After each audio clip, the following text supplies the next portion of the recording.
Hare Krishna. I'll be reading a story of Arjun Acharya, which teaches us the value of divine vision living with the scriptures. Many years ago, in a village in South India, there lived a devotee of Krishna by name Arjun Acharya. He and his wife lived a simple life on the banks of a holy river. Every morning, Arjunacharya would go to the village and beg for alms from three houses. They were satisfied, and whatever little food that was sent to them by God, they were satisfied by that. In Vedic times, the Brahmanas and saints freely gave valuable wisdom and knowledge for the welfare of the society. When people became benefited from such wisdom, they would happily and heartily give alms to saints in charity. One day, Arjunacharya was engrossed in reading Bhagavad Gita, while his wife was away washing clothes. By the time she returned, it was already past lunchtime. She said, "Have you forgotten to go to the village today? It's past noon now, and I don't think we'll have anything to eat." Arjunacharya immediately left for the village, but he could not get any food. He came back empty handed and sat down to read the Bhagavad Gita. As he was reading, Arjunacharya came across a shlok, Yoga Shesham Vahami Aham, which means that God will provide whatever his devotees lack and will preserve what they have. Arjunacharya thought deeply about these words and concluded that they were incorrect. Would God personally keep this promise?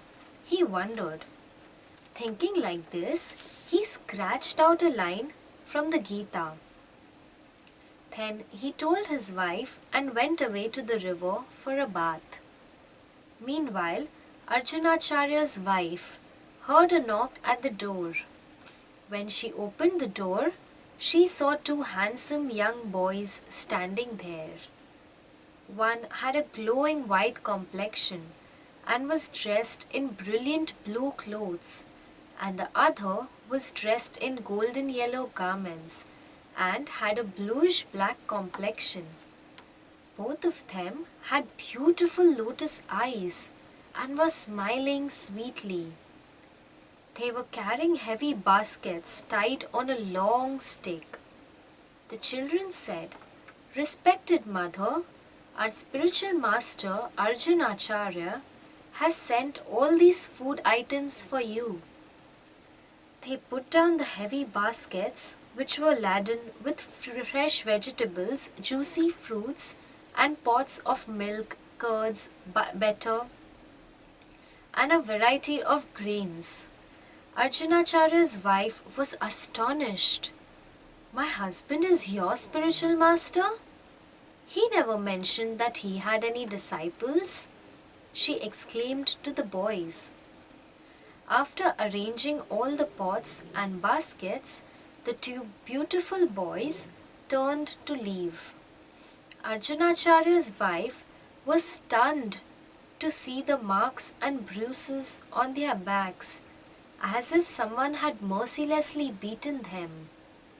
"My dear children, who has beaten you so cruelly?"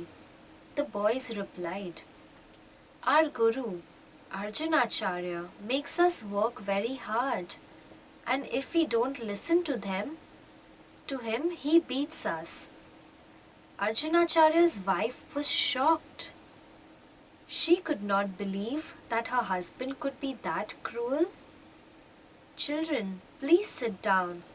I will apply some cool sandalwood paste on your backs to relieve you from the pain." She gently rubbed their backs with the paste. "Oh mother, we have to go now. If Arjunacharya comes back, he will be very angry." Saying this, the boys ran away. After they left, Arjunacharya's wife was charmed by the beauty of these two children. Using the vegetables and other ingredients, she began to cook a feast for her husband. When Arjunacharya returned home, he was surprised to see his wife cooking.